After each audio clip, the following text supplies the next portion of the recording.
Welfare board है, 1% cess collection है, वो भी 1 लाख करोड़ होगा। वो उस पैसा को पकड़ने के लिए केंद्रीय सरकार अभी प्रयास करते हैं। मैं गुजरात से हूँ। गुजरात में करीब 80 लाख से भी ज़्यादा प्रवासी मजदूर हमारे, क्योंकि गुजरात समृद्ध राज्य है, वहाँ उद्योग है। तो मैं देख रहा हूँ वहाँ 12 घंटे लोग काम करते हैं, तब भी उनको मिनिमम वेजेस नहीं मिल रहा है। आज भी अच्छे दिन नहीं आए। वो पोछा लगाने वाली बहन, वो झाड़ू लगाने वाली बहन, वो कन्नी चलाने वाला भाई, वो पेंटर, वो रिक्शा चलाने वाला आज भी तरस रहा है। अब मोदी जी उस इंस्पेक्टर को एक बाबू बना दिया है। अब वो अर्जी लगाकर मालिक को बोलेगा साहब मैं इतनी तारीख को आपकी फैक्ट्री का निरीक्षण करने दोगे क्या? ये मोदी जी ने कहा था कि मैं झाड़ू पोछा लगाने वाली बहन को सशक्त और उन्नत बनाऊंगा। मुझे एक बहन बता दीजिए जो सशक्त और उन्नत बने। हम तो अपने हक के लड़ाई लड़ रहे हैं। राशन तो कभी मिला ही नहीं। मोदी के सामने तो सारा 5 किलो मिल तो रहा है। देखिए कह रहे हैं कि 60 साल से मिला नहीं, मोदी जी आए नहीं मिलता था, लाइन में लगे रहे हो। देखिए लाइन में लगे रहे, उसके बाद में लगा। तो मोदी जी अच्छे हैं कि नहीं? अच्छे तो ही है। तो काहे लिए यहाँ प्रदर्शन कर रहे हैं? अरे बताइए ना दादा, आइए। अरे आइए आइए, कहाँ जा रहे हैं?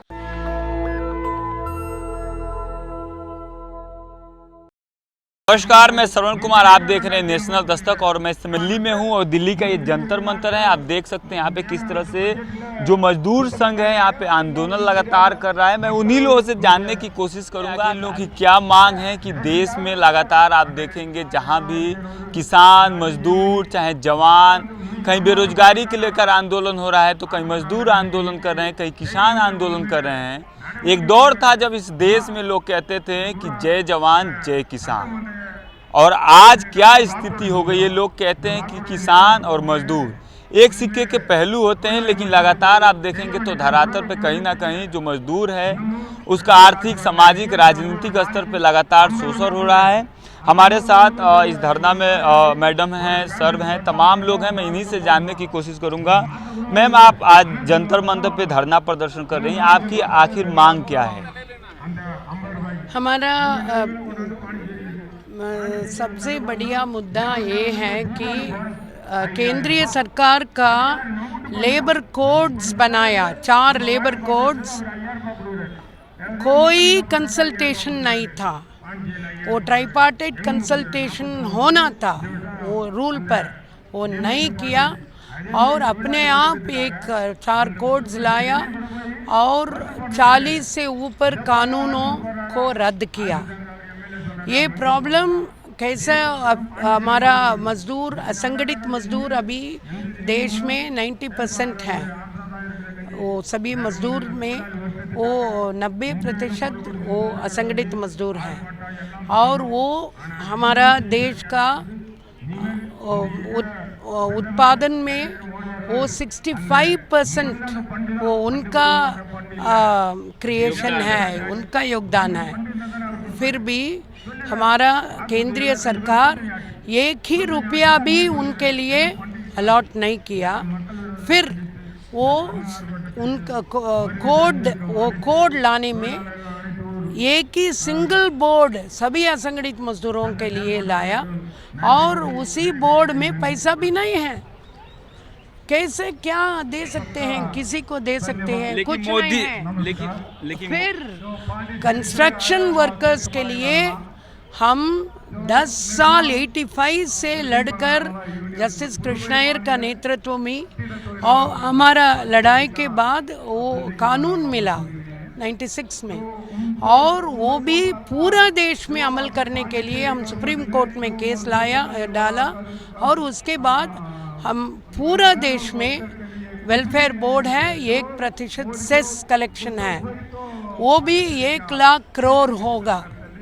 वो उस पैसा को पकड़ने के लिए केंद्रीय सरकार अभी प्रयास करते हैं। लेकिन मोदी गवर्नमेंट तो लगातार ये दावे कर रही हैं कि ये जो लेबर कोड बिल आ रहा है इससे मजदूरों के जो काम है उनके लिए रास्ते खुलेंगे, रोजगार के रास्ते खुलेंगे। रोजगार का रास्ता नहीं, वो सोशल सिक्योरिटी कोड में इवन ESI वो असंगठित मजदूरों का नहीं है, सिर्फ संगठित मजदूरों के लिए है। वो डिस्क्रिमिनेशन है। वो सभी को क्या देना है वो आधा 90% लोगों को कुछ नहीं है, ये है वो कोड का। तो फिर वो किसके लिए है? किसके लिए? वो कॉरपोरेट सेक्टर के लिए वो लाया। वो उद्योगपतियों के लिए है कि जिसके लिए लाल जाजम बिछा के रखे कि आप आओ, एनवायरनमेंट की चिंता मत करो, मजदूरों को शोषण जितना भी करना है करो, लेकिन यहाँ देश में इन्वेस्ट करो, वो उनकी बात है। मैं गुजरात से हूँ, गुजरात में करीब 80 लाख से भी ज़्यादा प्रवासी मजदूर हमारे, क्योंकि गुजरात समृद्ध राज्य है, वहाँ उद्योग है। तो मैं देख रहा हूँ वहाँ 12 घंटे लोग काम करते हैं तब भी उनको मिनिमम वेजेस नहीं मिल रहा है। और आज नए लेबर कोड आएंगे तो इसमें तो ऐसा प्राविधान है कि वहाँ जो कोई भी जो कॉरपोरेट है या उद्योगपति है लेबर कानून का वायलेशन करेगा तो उनको कुछ नहीं होने वाला है, बहुत थोड़ा सा दंड हो जाएगा, बात खत्म हो जाएगी। और इंस्पेक्शन भी जो कोई अधिकारी को करना है तो ऊपर से मंजूरी लेनी पड़ेगी। आप गुजरात से हैं, मोदी जी जहाँ से आते हैं वहाँ से हैं, और कॉर्पोरेट की अगर बात की जाए तो सबसे ज़्यादा गुजराती लोग हैं। आपने कहा इन्वायरमेंट को लेकर, तो कॉर्पोरेट और इन्वायरमेंट को लेकर क्या इन्वायरमेंट पर क्या प्रभाव पड़ेगा? देखो, मेरा विषय लेबर है, लेकिन मैं ये कहना चाहूँगा कि कोई भी उद्योग को आना है तो दो बात होनी है, एक एनवायरनमेंट क्लियरेंस की होनी चाहिए और एक मजदूरों की बात होती है। तो मैं ये कहना हूँ कि दोनों चीज़ जो है, जो हमारी सरकार ने वो लिबरल कर दिया है, वो करो, जो भी करो, हम कुछ नहीं बोलेंगे, ऐसी हालत है अभी। तो मोदी जी तो सबसे ज़्यादा मजदूरों के लिए सोचते हैं। वो सोचते, देखो उनका सूत्र है सबका साथ सबका विकास। अब सबका साथ सबका विकास करना है, सबका साथ सबका विकास करना है तो उनको अच्छी मजदूरी मिलनी चाहिए, पूरे दिन रोजगारी मिलनी चाहिए, रोजगारी का पूरा दाम मिलना चाहिए, उनको सामाजिक सुरक्षा मिलनी चाहिए, उनको काम के स्थल पर सलामती मिलनी चाहिए, सुविधा मिलनी चाहिए। क्या मिल रही है इस देश में? कहीं नहीं मिल रही है। तो आप कैसे कहेंगे कि सबका साथ सबका विकास? आप उनका विकास में साथ लेना चाहते हैं, लेकिन जो जीडीपी में जो आप पैसा कमा रहे, जो आवक आ रही देश में, उनका कितना प्रतिशत आप मजदूर के पीछे खर्च करना चाहते हैं? तो इस बार जो गीता जी ने बताया कि बजट में कोई भी प्राविधान नहीं, इवन हमारे गुजरात में भी कोई पैसा खर्च नहीं कर रहा है। तो देखो, आप मजदूरों के लिए कोई पैसा खर्च नहीं करोगे तो उसका कल्याण कैसे होगा? ये सिंपल बात है। लेकिन अगर देखा जाए तो जिस तरह से आत्मनिर्भर की बात करते हैं, आत्मनिर्भर भारत मोदी जी, लेकिन आप लोग उससे खुश नहीं है, मजदूर वर्ग उससे खुश नहीं है। बिल्कुल खुश। आत्मनिर्भर कोई नहीं हो रहा है। जो इंडस्ट्रियलिस्ट है वो आत्मनिर्भर हो रहा है, मजदूर गुलाम बनता जा रहा है। ये जो नया लेबर कोड है, इसके अंदर सबसे बड़ी समस्या ये है कि जो 50 वर्कर तक की फैक्ट्री होगी, उसको वर्कर को निकालने के लिए कोई सरकार से परमिशन नहीं लेनी पड़ेगी। मींस के लेबर कोड्स ख़त्म, वो अपना राइट प्रोटेक्ट नहीं कर सकता है। ये सबसे बड़ी प्रॉब्लम है। आईडी एक्ट को ख़त्म कर दिया है। ये जो बिल्डिंग कंस्ट्रक्शन वर्कर एक्ट है, इसमें क्या किया है, चालाकी की देखो कितनी बड़ी की है सरकार ने, कि 10 लाख के ऊपर जो भी कंस्ट्रक्शन था उसके ऊपर 1% लेबर सेस कटता था। पहले की प्रोविज़न ये है। नए एक्ट में क्या किया है कि जो 50 लाख के ऊपर की जो कंस्ट्रक्शन होगी उसमें ही कटेगा, नीचे में नहीं कटेगा। तो जब लेबर सेस नहीं आएगा तो इस कानून की टांग टूट गई, तो फिर पैसा किसको देंगे जब आएगा नहीं? तो गवर्नमेंट ने कोई पैसा नहीं देती, सारा लेबर सेस से आता है। वो 10 लाख की जगह 50 लाख कर दिए ताकि इनका काम वैसे ही बंद हो जाए। अभी आप लोगों ने कहा कि 90 एक मिनट तमिलनाडु में अभी 36 वेलफेयर बोर्ड्स हैं, 36, और लेबर डिपार्टमेंट में 21 नंबर वेलफेयर बोर्ड हैं, काम करने वाले हैं। अभी जंतर मंतर पर कितने राज्य के मजदूर यहाँ पे हैं? नहीं, सब कुछ बंद हो गया, बंद होगा ये कानून आने में। अभी यहाँ पे जंतर मंतर पे कितने स्टेट के लोग आप लोग आकर धरना पर? 16 स्टेट से कंस्ट्रक्शन वर्कर यूनियन के जो रिप्रेजेंटेटिव हैं वो आए हुए हैं। यहाँ पे सब लीडर लोग आए हुए हैं। मजदूर केवल दिल्ली के जो महिलाएं हैं यही है, बाकी सब लीडर ही। यानी कि जो यहाँ पे आए हैं वो मजदूरों के लीडर लोग हैं। वो कंस्ट्रक्शन वर्कर यूनियन के लीडर लोग हैं, वो आए हुए हैं, अपना मांग पत्र भारत सरकार को देने जा रहे हैं। और पिछले कल राहुल गांधी जी से इस मामले में बात भी हुई है और उन्होंने ये मामला पार्लियामेंट में उठाया भी। तो हमारी डिमांड ये है कि नए कानूनों में जो मजदूर विरोधी जो प्रोविज़न है वो विड्रा की जाए और दोबारा उसको फिर नए सिरे से उसको ड्राफ्ट किया जाए। तो ये तमाम लोग हैं, आप देखते हैं जिस तरह से अगर बात किया जाए इस देश की इकोनॉमी को, तो मजदूरों का बहुत बड़ा रोल होता है। आप ज़मीन पर जाइए तो जो किसान करने वाले हैं, जो किसानी में खेती का काम करते हैं वो भी मजदूर होते हैं, जो घर बनाते हैं वो भी मजदूर होते हैं। तमाम जगहों पे आप देखेंगे तो मजदूरों की संख्या अधिक मिलेगी और इन लोगों का कहना है कि इस देश में 90% लोग मजदूर हैं। लेकिन सोचिए, मैं तो कहने में भी झिझक रहा हूँ कि 90% लोग मजदूर नहीं हैं। क्या आपको लग रहा है इस देश में सच में, जहाँ पे इस देश में बड़े बड़े वादे किए जाते हैं, आत्मनिर्भर भारत बनाने की बात की जाती है, क्या सच में 90% लोग मजदूर हैं? बिल्कुल आप सही कह रहे हैं। और देश में 70 करोड़ मजदूर असंगठित क्षेत्र में काम करते हैं। देश का 7% धन ही इनके पास है। देश का 7% धन इनके पास है, उसी से संचालन करते हैं। देश का सारा जो धन है वो उन पूंजीपतियों के पास है। मोदी जी जब आए थे, मोदी जी ने कहा अच्छे दिन आएंगे, लेकिन 11 साल बीतने के बाद भी आज भी अच्छे दिन नहीं आए। वो पोछा लगाने वाली बहन, वो झाड़ू लगाने वाली बहन, वो कन्नी चलाने वाला भाई, वो पेंटर, वो रिक्शा चलाने वाला आज भी तरस रहा है। आप ई श्रमिक कार्ड लेके आए थे।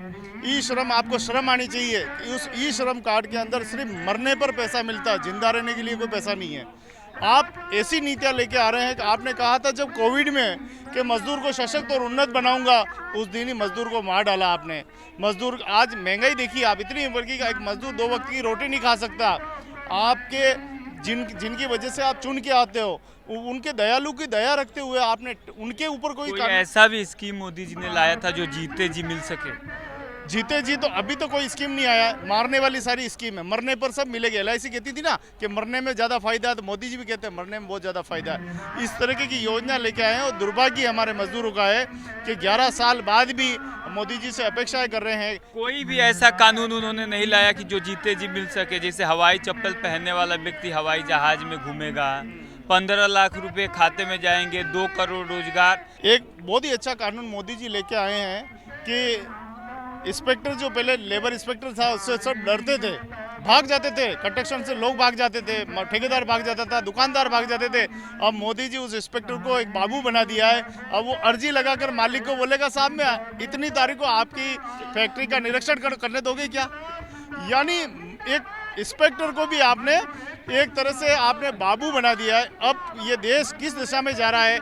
मजदूर का क्या होगा जब वो मालिक उन मजदूरों को हटा देगा जो बोलने वाले मजदूर है, और उस दिन इंप्रेशन होगा, सब पॉजिटिव पाया जाएगा, बात सामने कभी आएगी नहीं और मजदूर मरते ही जा रहा है। आज क्या बात कर रहे हैं? मोदी जी चाहते हैं कि डिजिटल इंडिया हो, ताकि किसी के खिलाफ अगर किसी भी तरह का शोषण हो रहा है तो अपनी अभिव्यक्ति की आज़ादी वो बोल सके सोशल मीडिया के माध्यम से। बहुत बढ़िया, आपका डिजिटल नेटवर्क इतना अच्छा काम कर रहा है कि रोज हम देखेंगे हमारे देश के अंदर फ्रॉड के नाम पर, वो आपकी लॉटरी के नाम पर रोज मजदूर, देश के करीब करीब हम देखें कि 5000 से ज़्यादा मजदूर रोज कंगाल हो रहे हैं।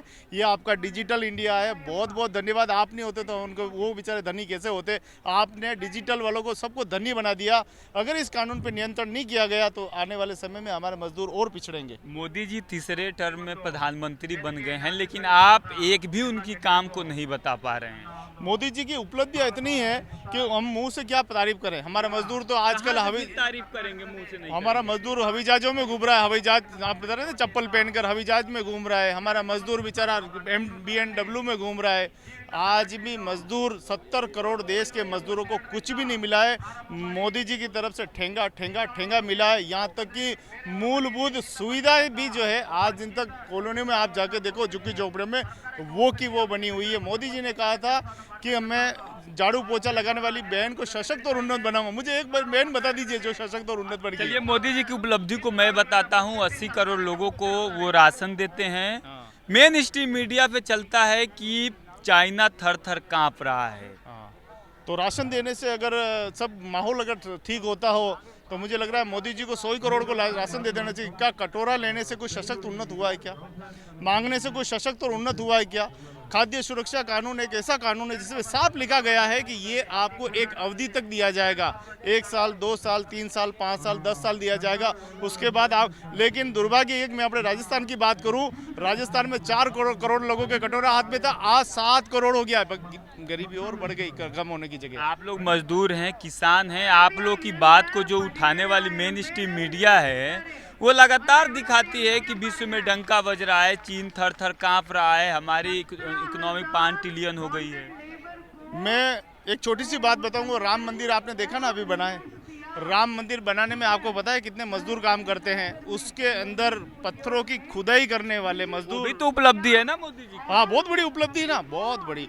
सिलिकोसिस से पीड़ित हो जाते हैं उन जो मजदूर मूर्ति बनाने का काम करते हैं, उनकी जिंदगी खत्म हो जाती है, उनको टाइम पे मुआवजा भी नहीं दे पा रहे मोदी जी। वाह सा, और राम मंदिर के लिए लाखों करोड़ों, वाह सा वाह, क्या बात है। मोदी जी की तारीफ करनी चाहिए, जितनी तारीफ की जाए उतनी कम है। कि देश के मजदूरों की उन्होंने बात की थी कि मैं मजदूरों को इतना सशक्त और उन्नत बना दूंगा, उनके बच्चों को पढ़ाऊंगा, स्किल डेवलपमेंट। ये योगी जी को लेकर क्या कहेंगे? देश में उनका भी नाम चर्चित में हुआ। अभी होली में आप देखें जिस तरह से मस्जिदों के ऊपर तिरपाल लगा दिए गए थे, उनको लेकर क्या कहेंगे? अगले बताया जा रहा है कि अगले प्रधानमंत्री योगी जी। देखिए, हमारे देश में कोई भी प्रधानमंत्री आए हमें कोई आपत्ति नहीं, लेकिन देश के 70 करोड़ मजदूरों के बारे बात करेगा, वो हमारे मजदूरों के दिलों पे राज करेगा। तो कैसे वो बात करेगा जब ये बात उनको पता तो होनी चाहिए ना। मोदी जी कहते हैं कि मैं चाय बेचता था, मुझे लगता है चाय बेचते तो शायद इन लोगों का दर्द समझ सकते हैं, इन लोगों की तकलीफ समझ सकते हैं। मुझे नहीं लगता चाय कि मोदी जी चाय बेचते थे। पता नहीं, मुझे नहीं लग रहा है, मुझे नहीं लग रहा चाय बेचेंगे। एक नहीं मानते? नहीं मानेंगे। क्यों नहीं मानते? क्यों नहीं मानते कि जब एक मजदूर चाय बेचने वाला, यदि एक चाय बेचने वाला जो अपने भाइयों के दुख दर्द को नहीं समझ पाएगा, उनके हक को छीनेगा, उनकी हर चीज़ को छीन रहा है, रोटी छीन रहा है, महंगाई ला रहा है। 2015-16 में 100 रुपये किलो 90 रुपये किलो तेल था, आज का तेल का भाव पता है 200-220 रुपये किलो है। क्या है? तो राशन दे रहे हैं ना, तेल नहीं दे रहे क्या? हैं तो। ये राशन दे रहे हैं, ये राशन दे रहे हैं कि हमें वो बना रहे, बांध रहे हैं, हमारे लिए बांध रहे हैं, यानी हमारे लिए एक वो देख रहे हैं कि हमें ये जुमला कहते हैं ना, जुमला शब्द सुना है ना आपने, ये जुमला ही दे रहे हैं हमें। तीसरी बार प्रधानमंत्री बन गए और कह रहे हैं कि जुमला साबित हो रहे हैं। और क्या है, ये जुमला साबित नहीं है, ये सब हमें बेवकूफ बना रहे हैं, हमारे हक को खा रहे आप हैं। कह रहे हैं इस देश में 90% मजदूरों की आबादी है, फिर भी प्रधानमंत्री मोदी जी बन गए हैं। मजदूर को कहाँ देना चाहते हैं? मजदूरों की तो हक की लड़ाई वोट आप ही ना दे रहे हैं मोदी जी को। है?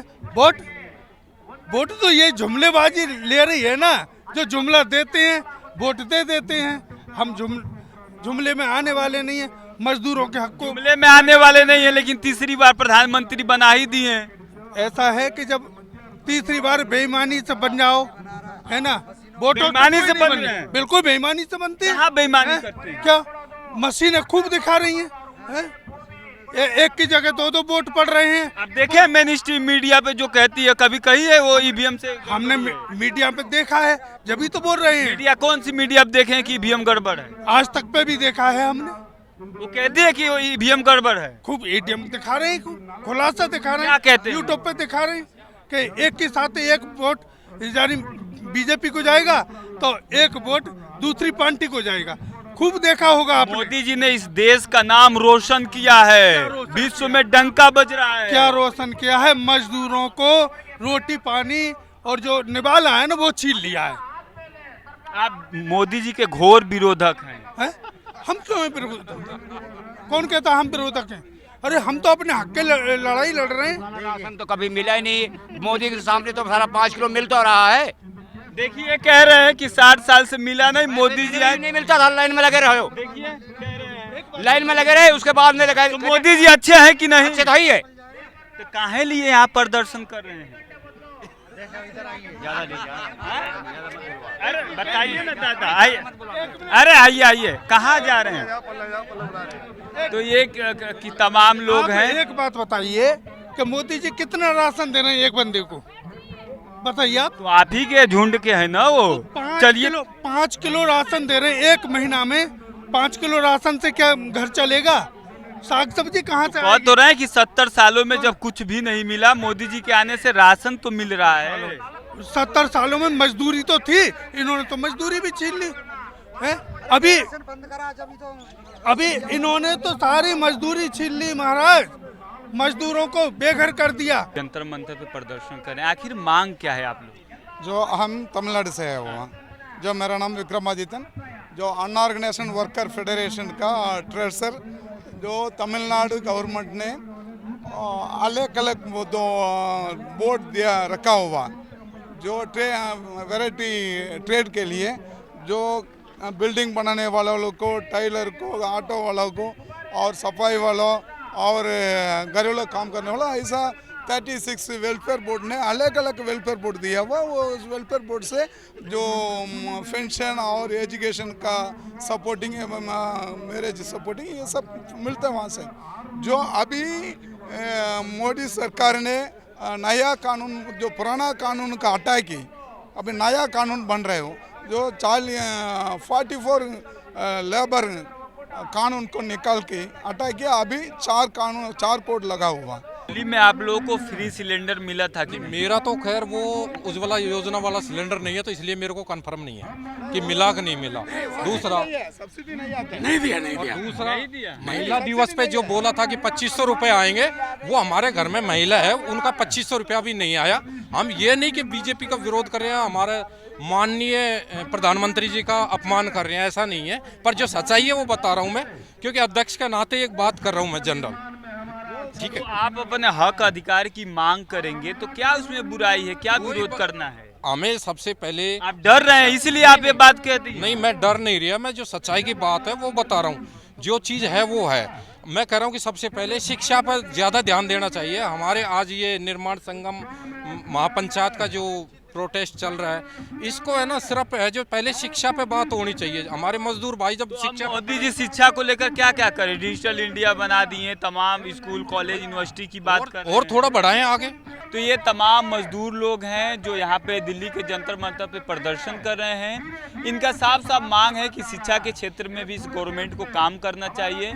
आप क्या सोचते हैं, हमें कमेंट में जरूर बताइए। शुक्रिया। नेशनल दस्तक की आपसे गुजारिश है कि अगर इसको बचाना चाहते हैं तो नेशनल दस्तक को सब्सक्राइब करने के लिए रेड कलर के सब्सक्राइब बटन को दबाएं, फिर बेल आइकन की घंटी दबाएं। नेशनल दस्तक को बचाने के लिए बहुत जरूरी है कि हर खबर को शेयर करें, लाइक करें, कमेंट जरूर करें।